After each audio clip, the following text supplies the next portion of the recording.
नमस्कार साथियों, आपका इस मंजुल मेदिनी मंच पर बहुत बहुत स्वागत है।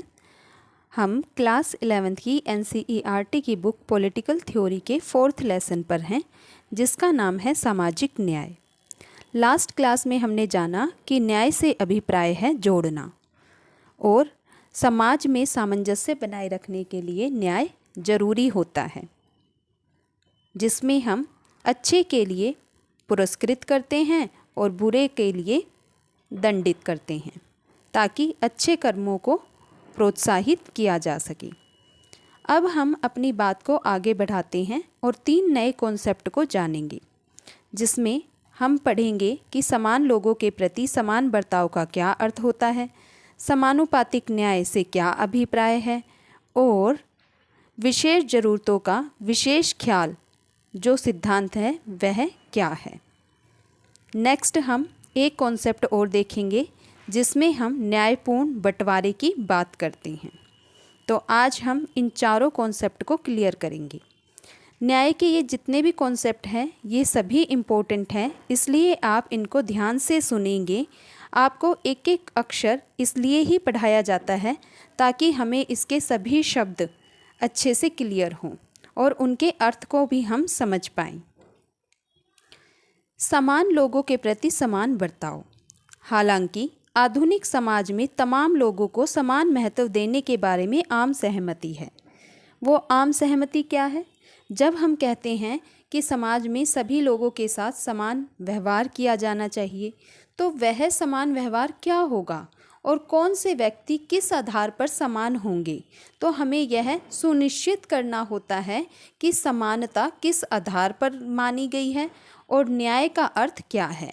लास्ट क्लास में हमने जाना था कि न्याय से अभिप्राय है कि प्रत्येक व्यक्ति को वह मिलना चाहिए जो उसे प्राप्य है, ठीक है, जिसका वह अधिकारी है। लेकिन यह निर्णय करना आसान नहीं कि हर व्यक्ति को उसका प्राप्य कैसे दिया जाए। इस संबंध में कई सिद्धांत पेश किए गए हैं। उनमें से एक है समकक्षों के साथ समान बर्ताव का सिद्धांत। अब देखो, यह बहुत ही इम्पोर्टेंट कॉन्सेप्ट है कि समकक्षों के साथ समान बर्ताव का सिद्धांत। समकक्ष का मतलब क्या है? यानी कि एक कोई योग्यता है, एक कोई आपकी विशेषता है जिसके आधार पर आपको समान माना गया है। या तो आपकी स्किल समान है, या आपकी एज समान है, या समाज के किसी वर्ग के आधार पर आप इक्वल हैं। माना जाता है कि मनुष्य होने के नाते सभी व्यक्तियों में कुछ समान चारित्रिक विशेषताएं होती हैं, इसलिए वे समान अधिकार और समान बर्ताव के अधिकारी हैं। आज अधिकांश उदारवादी जनतंत्रों में कुछ महत्वपूर्ण अधिकार दिए गए हैं। इसमें जीवन, स्वतंत्रता और संपत्ति के अधिकार जैसे नागरिक अधिकार शामिल हैं। आपको पता होगा, पहले हमारे संविधान में भी 7 मौलिक अधिकार हुआ करते थे। 6 आप बहुत अच्छे से जानते हैं और 7वां था संपत्ति का अधिकार। लेकिन बाद में उसे हमारे संविधान में मौलिक अधिकार के खंड से हटाकर कानूनी अधिकार में बदल दिया गया। तो आज के समय में संपत्ति का अधिकार मौलिक अधिकार नहीं है, बल्कि एक कानूनी अधिकार बन चुका है। इसमें समाज के अन्य सदस्यों के साथ समान अवसरों के उपभोग करने का सामाजिक अधिकार, यानी कि सभी लोगों को, समाज के जो भी सदस्य हैं, उनको समान अवसर मिल सके। तो उनका सामाजिक आधार क्या होगा? जैसे कि हम देखते हैं मताधिकार जैसे राजनीतिक अधिकार भी शामिल हैं। ये अधिकार व्यक्तियों को राज प्रक्रियाओं में भागीदार बनाते हैं। समान अधिकारों के अलावा समकक्षों के साथ समान बर्ताव के सिद्धांत के लिए जरूरी है कि लोगों के साथ वर्ग, जाति, नस्ल या लिंग के आधार पर भेदभाव ना किया जाए। जब हम कहते हैं कि समान अधिकारों के अलावा जो हम समकक्षों के साथ समान बर्ताव की बात करते हैं या समान लोगों के साथ समान व्यवहार की बात करते हैं, इसका मतलब है कि किसी भी व्यक्ति के साथ वर्ग, जाति, धर्म, लिंग, नस्ल के आधार पर भेदभाव नहीं किया जाएगा। उन्हें उनके काम और कार्यकलापों के आधार पर जाना जाएगा कि आपकी स्किल्स क्या है, आपकी योग्यता क्या है, आपकी क्षमता क्या है, आपको उस आधार पर पहचाना जाए और आपको उसी के आधार पर अवसर भी उपलब्ध करवाए जाएं। इस आधार पर नहीं कि वे किस समुदाय के सदस्य हैं, आप कौन सी कम्युनिटी से बिलोंग करते हैं, आप कौन से धर्म से बिलोंग करते हैं, आप कौन सी जाति से बिलोंग कर सकते हैं, इस आधार पर आपसे भेदभाव नहीं किया जाएगा। इसलिए अगर भिन्न जातियों के दो व्यक्ति एक ही काम करते हैं, चाहे वह पत्थर तोड़ने का काम कर रहे हों या पिज़्ज़ा बांटने का काम कर रहे हों, उन्हें समान पारिश्रमिक मिलना चाहिए। भाई अगर जो पत्थर तोड़ने का काम कर रहे हैं तो उनकी स्किल क्या है कि वह पत्थर बहुत अच्छा तोड़ते हैं, तो उन सभी पत्थर तोड़ने वालों को समान वेतन दिया जाएगा। और कोई पिज्ज़ा बांटने का काम कर रहा है तो वो उस काम में माहिर है ना, वो क्लाइंट्स को अच्छे से हैंडल कर सकता है, तो उसका जो काम है तो उन काम करने वालों को यानी पिज्ज़ा बांटने वाले सभी लोगों को समान पारिश्रमिक दिया जाएगा। उनके साथ किसी भी तरह का भेदभाव नहीं किया जा सकता। यदि किसी काम के लिए एक व्यक्ति को 100 रुपये और दूसरे व्यक्ति को 75 रुपये सिर्फ इसलिए मिलते हैं क्योंकि वे भिन्न जातियों के हैं, कि भाई कोई शेड्यूल्ड ट्राइब या शेड्यूल्ड कास्ट के बंदे को 75 रुपये मिल रहे हैं और वहीं दूसरे व्यक्ति को जो कि उच्च जाति का दावा करता है उसे अधिक पैसे मिल रहे हैं, तो वह क्या हो जाएगा, वह भेदभाव हो जाएगा, यानी वह असमान बर्ताव हो जाएगा। तो यह अनुचित और अन्यायपूर्ण होगा और किसी को भी नहीं पसंद आएगा। इसी तरह यदि स्कूल में पुरुष शिक्षक को महिला शिक्षक से ज़्यादा वेतन मिलता है तो यह फ़र्क भी नाजायज़ और गलत होगा। तो आपको समझ आया होगा कि समान लोगों के प्रति समान बर्ताव का क्या मतलब होता है, यह समानता हम किस आधार पर देख रहे हैं। यहाँ हम समानता देख रहे हैं उनकी सक्षमता के आधार पर, उनके काम करने की स्किल्स के आधार पर, ठीक है, और फिर उनके साथ वही समान व्यवहार किया जा रहा है। अब देखते हैं हम समानुपातिक न्याय। अब जैसा कि यहाँ पर जो शब्द है समानुपातिक न्याय, तो समानुपातिक का मतलब क्या है, समान अनुपात में, ठीक है। तो समान अनुपात में न्याय किस प्रकार होगा। बहरहाल समान बर्ताव न्याय का एकमात्र सिद्धांत नहीं है। अभी हमने आप ऊपर पढ़ा था समान बर्ताव, तो वो कह रहे हैं कि केवल समान बर्ताव ही न्याय का एकमात्र सिद्धांत नहीं है। कई बार ऐसी परिस्थितियां भी हो सकती है जिसमें हम महसूस करें कि हर एक के साथ समान बर्ताव अन्याय होगा। भाई हम सभी के साथ अगर समान बर्ताव कर दें समाज में तो कई बार वह भी अन्याय का कारण बनता है। इसलिए हम कहते हैं कि कई बार हमें समान बर्ताव तो करना होता है, लेकिन हमें परिस्थितियों को ध्यान में रखकर कई बार असमान बर्ताव भी करना पड़ता है। क्यों? ताकि हम असमानता को कम कर सके, सभी को न्यायपूर्ण जीवन जीने का मौका मिल सके। मसलन अगर आपके स्कूल में यह फैसला किया जाए कि परीक्षा में शामिल होने वाले तमाम लोगों को बराबर अंक दिए जाएंगे, क्योंकि सभी 6th क्लास के बच्चे हैं या सभी 11th क्लास के बच्चे हैं, पूरी 11th क्लास का जो ए सेक्शन है उन सबको सेम अंक दिए जाएं, तो क्या ये सही होगा? बिल्कुल सही नहीं होगा। आप में से कुछ बच्चे जो ज़्यादा डिज़र्व करते थे या जिन्होंने ज़्यादा मेहनत की थी, उनको लगेगा कि हमारे साथ ये पार्शलिटी हुई है ना, कि जो बच्चे मेहनत करके नहीं आए हैं उनको भी हमारे बराबर अंक दे दिए गए हैं, क्योंकि सब एक ही स्कूल के विद्यार्थी हैं और सब ने एक ही परीक्षा दी है। तो आपको कैसा लगेगा? जाहिर सी बात है कुछ बच्चे बड़े खुश हो सकते हैं जो मेहनत करना पसंद नहीं करेंगे, और कुछ बच्चे बड़े निराश हो सकते हैं।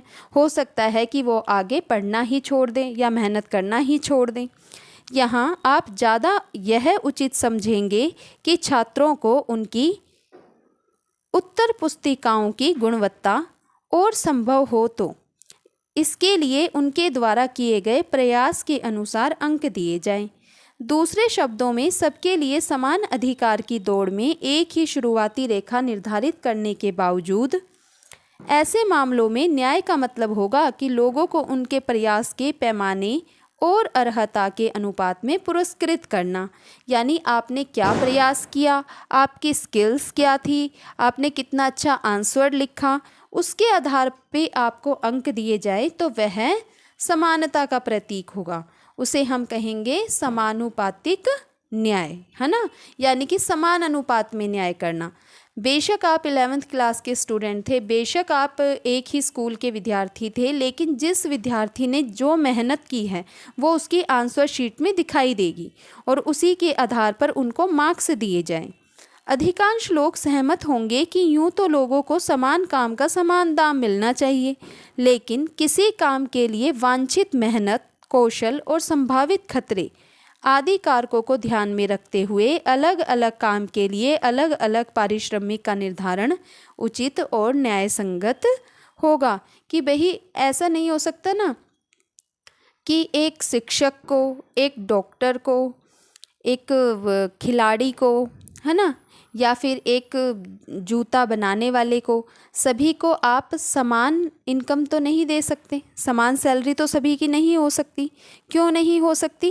क्योंकि जो पारिश्रमिक उन्हें मिलेगा वो इस आधार पर मिलेगा कि उनकी वांछित मेहनत कितनी थी, उनका कौशल क्या था, उनका संभावित खतरा क्या था, उन्होंने क्या खतरे उठाए अपनी उस स्किल्स का यूज़ करते हुए अपने काम को अंजाम देने के लिए। तो ये सारी चीज़ें ही आपके पारिश्रमिक को निर्धारित करती हैं, जो कि उचित और न्यायसंगत होती है। अगर हम इन मानदंडों का इस्तेमाल करें तो हम पाएंगे कि हमारे संविधान में कुछ कामगार तबकों को ऐसे कारकों के मद्देनज़र निर्धारित पारिश्रमिक नहीं मिलता। उदाहरण के लिए खनिक कौन होते हैं? जो खानों में काम करने वाले लोग होते हैं। कुशल कारीगरों, जो बहुत सुंदर कारीगरी करते हैं, जो बारीक काम आसानी से कर लेते हैं। अथवा पुलिस कर्मियों को कभी कभी खतरनाक लेकिन सामाजिक रूप से उपयोगी पेशों में लगे लोगों को सदैव वह पारिश्रमिक नहीं मिल पाता जो समाज में कुछ अन्य लोगों को होने वाली कमाई की तुलना में न्यायोचित हो। यानी उनका काम तो बहुत खतरों वाला होता है ना, लेकिन फिर भी उन्हें उतना पारिश्रमिक नहीं मिलता।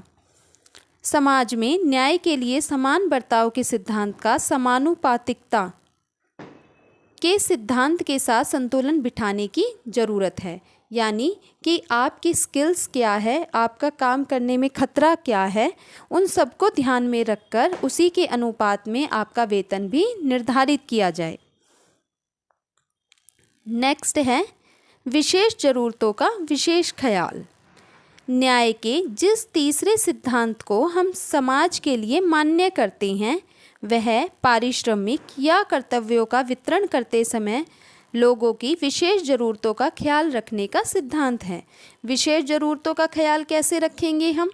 उसने अभी हमें क्या कहा है कि जब हम समाज के लिए ये सिद्धांत लेकर आए तो हम देखें कि पारिश्रमिक या कर्तव्यों का वितरण अगर हम कर रहे हैं तो लोगों की विशेष ज़रूरतें हैं वो या नहीं। इसे सामाजिकता या सामाजिक न्याय को बढ़ावा देने का तरीका माना जा सकता है। समाज के सदस्यों के रूप में लोगों की बुनियादी हैसियत और अधिकारों के लिहाज से न्याय के लिए यह जरूरी हो सकता है कि लोगों के साथ समान बर्ताव किया जाए, लेकिन लोगों के बीच भेदभाव ना करना। क्या कह रहा है वो? लोगों के बीच भेदभाव ना करना और उनकी मेहनत के अनुपात में उन्हें पारिश्रमिक देना भी यह सुनिश्चित करने के लिए शायद पर्याप्त ना हो कि समाज में अपने जीवन के अन्य संदर्भों में भी लोग समानता का उपभोग करें। मतलब यहाँ पर उसने क्या कहा है? एक तो लोगों के बीच में भेदभाव नहीं किया जाना चाहिए, उनकी मेहनत के अनुपात में उन्हें क्या देना चाहिए? पारिश्रमिक देना चाहिए। और यह सुनिश्चित करने के लिए कि भाई समाज में अपने जीवन का वो अन्य संदर्भों में भी क्या करें? समानता का व्यवहार करें, समानता का उपभोग करें, तो वह समाज क्या होगा? समग्र रूप से न्यायपूर्ण हो जाएगा। यानी लोग भी हमारे साथ समानता का व्यवहार करें और हम भी दूसरों के साथ ऐसा ही व्यवहार करें, न्यायप्रिय व्यवहार करें। लोगों की विशेष ज़रूरतों को ध्यान में रखने का सिद्धांत समान बर्ताव के सिद्धांत को अनिवार्यतया खंडित नहीं बल्कि उसका विस्तार ही करता है। क्योंकि समकक्षों के साथ समान बर्ताव के सिद्धांत में यह अंतर्निहित है कि जो लोग कुछ महत्वपूर्ण संदर्भों में समान नहीं हैं, उनके साथ भिन्न ढंग से बर्ताव किया जाए। किस रूप में समान नहीं है, अब हमें यह देखने की ज़रूरत है। हो सकता है, अब विशेष ज़रूरतें किस आधार पर हो सकती है, जैसे कि एक तो विकलांगता वाले लोगों को कुछ खास मामलों में असमान और क्या माना गया है, विशेष सहायता के योग्य समझा जा सकता है। उसके अलावा बच्चों को भी समझा जा सकता है, महिलाओं को भी समझा जा सकता है, लेकिन इस पर सहमत होना हमेशा आसान नहीं होता। कुछ लोग कहेंगे कि वो समान है, लेकिन कुछ लोग उनको असमान मानते होंगे। लोगों को विशेष सहायता देने के लिए उनकी किन असमानताओं को मान्यता दी जा रही है, यह भी महत्वपूर्ण है। जैसे शारीरिक विकलांगता को महत्व दिया जा रहा है, उम्र को दिया जा रहा है, अच्छी शिक्षा और स्वास्थ्य सुविधाओं तक पहुंच न होना। जिन लोगों के पास अच्छी शिक्षा नहीं है, अच्छी स्वास्थ्य सुविधाएं नहीं हैं, शारीरिक विकलांगता है, सामाजिक रूप से पिछड़ापन है, तो हम क्या देखेंगे कि ये जो असमानताएं हैं, अब हमें कम करने के लिए उनके साथ कुछ विशेष बर्ताव करना होगा या विशेष ज़रूरत उनको होगी। तो ये ऐसे कारक है जिसने अनेक देशों में विशेष बर्ताव का आधार समझा जा सकता है। ऐसा नहीं कि सिर्फ इंडिया में ही ऐसा है, इंडिया से बाहर के देशों में भी हमें इसी तरह के कार्य करते हुए देखा जा सकता है। यह माना जाता है कि जीवन यापन और अवसरों के बहुत ऊंचे स्तर का उपभोग करने वाले और उत्पादक जिंदगी जीने के लिए जरूरी क्या चीज़ें ज़रूरी है, जो न्यूनतम बुनियादी सुविधाएं होती हैं, खासकर रोटी, कपड़ा, मकान। और उसके अलावा दो चीज़ें और जोड़ दी जाए तो शिक्षा हो गई और अच्छा स्वास्थ्य हो गया। ये जो वंचिताएं हैं, मतलब इन चीज़ों से जो वंचित लोग हैं, वो हर मामले में बिल्कुल एक जैसा बर्ताव करने पर उसका जो परिणाम है वो समतावादी और न्यायपूर्ण नहीं, बल्कि कैसा होता है, एक असमान समाज होगा। क्यों? क्योंकि सभी लोगों के पास शिक्षा नहीं है, स्वास्थ्य नहीं है, खाने का भोजन नहीं है, ठीक है, रहने के लिए छत नहीं है। तो एक ऐसे समाज को हम न्यायपूर्ण नहीं कहेंगे, वह एक असमान समाज होगा। इसलिए हमें उनके विशेष ज़रूरतों को ध्यान में रखना होगा और उन्हें विशेष सुविधाएं उपलब्ध करानी होगी, ताकि समाज का सबसे लास्ट व्यक्ति भी उन सब चीज़ों तक अपनी पहुंच बना सके। हमारे देश में आमतौर पर देखा जाता है कि अच्छी शिक्षा, स्वास्थ्य और अन्य सुविधाओं तक पहुंच का अभाव जाति आधारित सामाजिक भेदभाव से जुड़ा है। ये वही मतलब सामाजिक पिछड़ापन है, जिन जातियों को कभी हाशिए पर छोड़ दिया गया था। लेकिन हम अब इस व्यवहार को और ज़्यादा लंबे समय तक नहीं रख सकते, हमें उनको समानता तक लेकर आना ही पड़ेगा, उस असमानता को ख़त्म करना ही पड़ेगा। इसलिए संविधान में अनुसूचित जातियों और जनजातियों के लोगों के लिए सरकारी नौकरियों में और शैक्षणिक संस्थानों में दाखिले के लिए आरक्षण का प्रावधान किया गया। यानी कि ये क्या है, इसको कहेंगे हमने उनको विशेष सुविधा दी है, विशेष बर्ताव किया है। क्यों? क्योंकि वो विशेष मूलभूत सुविधाओं से वंचित हैं, जो असमानता का शिकार हो जाते हैं। और एक न्यायप्रिय समाज क्या कहता है कि सभी को समानता में इंक्लूड करना है, सभी तक, यानी वो बेसिक चीज़ें पहुँचे जिनके वह हकदार है। हम बार बार पढ़ रहे हैं कि न्याय का अर्थ है हर व्यक्ति को वह सब वस्तुएं या चीज़ें या संसाधन मिले जो जिसके वह प्राप्य हो, है ना, जो उसको मिलनी चाहिए। क्यों? क्योंकि वह उस समाज का एक नागरिक है, वह एक मनुष्य है, और एक मनुष्य होने के नाते उसको वे सभी सुविधाएं मिलनी चाहिए। न्याय के विभिन्न सिद्धांतों पर हमारी बहस ने यह संकेत दिया है कि सरकारें कभी कभी न्याय के उपरोक्त 3 सिद्धांतों, हम कौन से 3 सिद्धांत अभी पढ़कर आए हैं? एक है समकक्षों के बीच समान बर्ताव, दूसरा है लोगों को मिलने वाले लाभों को तय करते समय विभिन्न प्रयास और कौशलों को मान्यता देना, और ज़रूरतमंदों के लिए जीवन के न्यूनतम मानकों और अवसरों का प्रावधान करना। इस तरीके से ये 3 सिद्धांत हो गए हैं। तो इनके बीच सामंजस्य बिठाने में कठिनाई महसूस की जा सकती है, यानी हम तीनों में कई बार सामंजस्य नहीं बिठा पाते। समान बर्ताव के सिद्धांत पर अमल कभी कभी योग्यता को उचित प्रतिफल देने के खिलाफ खड़ा हो सकता है, यानी जब हम समान बर्ताव के सिद्धांत पर ध्यान देते हैं तो कभी कभी योग्यता को उचित प्रतिफल नहीं मिल पाता। योग्यता को पुरस्कृत करने को न्याय का प्रमुख सिद्धांत मानने पर जोर देने का अर्थ यह होगा कि हाशिए पर खड़े तबके कई क्षेत्रों में वंचित रह जाएंगे, यानी कि उनके साथ असमानता हो जाएगी, क्योंकि अच्छे पोषाहार और अच्छी शिक्षा जैसी सुविधाओं तक उनकी पहुंच नहीं हो पाती है। यानी ना तो उनको अच्छा भोजन मिल पाता, ना पोषणता वाला भोजन मिल पाता, ना अच्छी शिक्षा मिल पाती, ना अच्छा स्वास्थ्य मिल पाता, जिसमें वो हाशिए पर खड़े तबके क्या रह जाते हैं, वंचित के वंचित रह जाते हैं। देश के विभिन्न समूह भिन्न भिन्न नीतियों की तरफदारी कर सकते हैं, जो इस पर निर्भर करता है कि वे न्याय के किस सिद्धांत पर बल देते हैं। जो हमने 3 सिद्धांत पढ़े, हो सकता है कुछ लोग पहले सिद्धांत से सहमत हो, कुछ दूसरे से और कुछ तीसरे सिद्धांत से। ऐसी स्थिति में सरकार की जिम्मेदारी बन जाती है कि वह एक न्यायपरक समाज को बढ़ावा देने के लिए न्याय के विभिन्न सिद्धांतों के बीच सामंजस्य स्थापित करे, यानी जितना भी हो सके इन तीनों सिद्धांतों को अपनाने की कोशिश करे ताकि सभी लोगों को न्याय मिल सके। अब देखिए उन्नी और बिन्नी क्या कर रहे हैं। उन्नी कहता है कि न्याय की देवी की आंखों पर तो पट्टी बंधी है, ये पट्टी क्यों बंधी है। बिन्नी बोलती है न्याय की देवी आंखों पर पट्टी इसलिए बांधे रखती है क्योंकि उसे निष्पक्ष रहना है।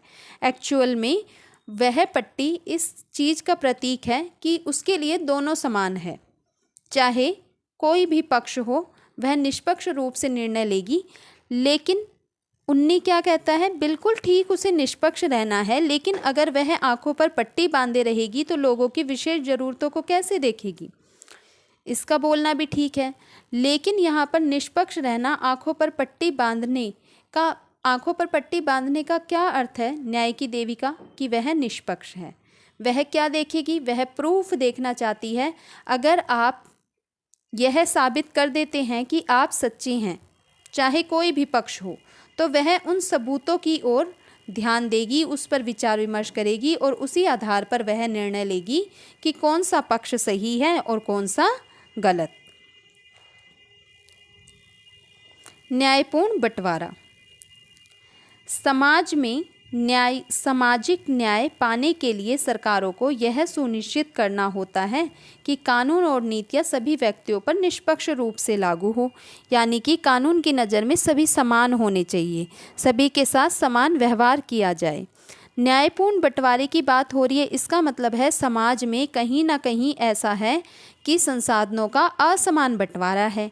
कुछ लोगों के पास संसाधन 90% है, यानी 10% लोगों के पास संसाधन 90% है और 90% लोगों के पास संसाधन 10% है। अब आप इसके बीच की गहराई का अनुमान लगा लीजिए कि किस तरीके से 90% लोग 10% संसाधनों के लिए आपस में ही संघर्ष करते रह जाते हैं, है ना। तो हमारे समाज में ये न्यायपूर्ण बंटवारा किस प्रकार हो। हम कहते तो हैं कि कानून और नीतियां सभी ऐसी हैं जो सभी को समान देखती हैं, लेकिन क्या इतना ही काफ़ी है? नहीं, और इसमें कुछ ज़्यादा करने की आवश्यकता होती है। तो क्या करने की आवश्यकता होती है? सामाजिक न्याय का क्या मतलब है? जैसा कि आपके चैप्टर का ही नाम है, जब हम सामाजिक न्याय की बात करते हैं, आपको पता है समाज किससे बना? व्यक्तियों से बना। इस संसार में जो भी कुछ है, जितने भी संसाधन हैं, वो किसके हैं? वो सभी व्यक्तियों के हैं। लेकिन क्या सभी व्यक्तियों के पास उनका बराबरी का अधिकार है? क्या उसका न्यायपूर्ण बंटवारा किया गया है? तो हम देखेंगे कि उनका न्यायपूर्ण बंटवारा नहीं है। तो सामाजिक न्याय का सरोकार क्या है कि वस्तुओं और सेवाओं के न्यायोचित वितरण से है, यानी कि सभी व्यक्ति के हिस्से में बराबर संसाधन आने चाहिए, चाहे यह राष्ट्रों के बीच वितरण का मामला हो या किसी समाज के अंदर विभिन्न समूहों या व्यक्तियों के बीच का मामला हो। यदि समाज में गंभीर सामाजिक और आर्थिक असमानताएं हैं तो यह जरूरी होगा कि समाज के कुछ प्रमुख संसाधनों का पुनर्वितरण होना चाहिए। भाई ठीक है, समाज में असमानताएं हैं, आर्थिक भी है, सामाजिक भी है, तो हमें क्या करना चाहिए कि हम उन संसाधनों को दोबारा से बांटें। और दोबारा से पुनर्वितरण करने पर क्या होगा कि समाज में जब इकोनॉमिक स्टेटस बढ़ेगा तो जो सामाजिक स्टेटस है उसमें भी सुधार होगा, आपकी जीवन शैली में भी सुधार होगा, आपकी स्वास्थ्य, सुरक्षा, शिक्षा, रोटी, कपड़ा, मकान, इन सब तक पहुंच आसानी से हो जाएगी, जिससे नागरिकों को जीने के लिए समतल धरातल मिल सके। इसलिए किसी देश के अंदर सामाजिक न्याय के लिए यह जरूरी है कि न केवल लोगों के साथ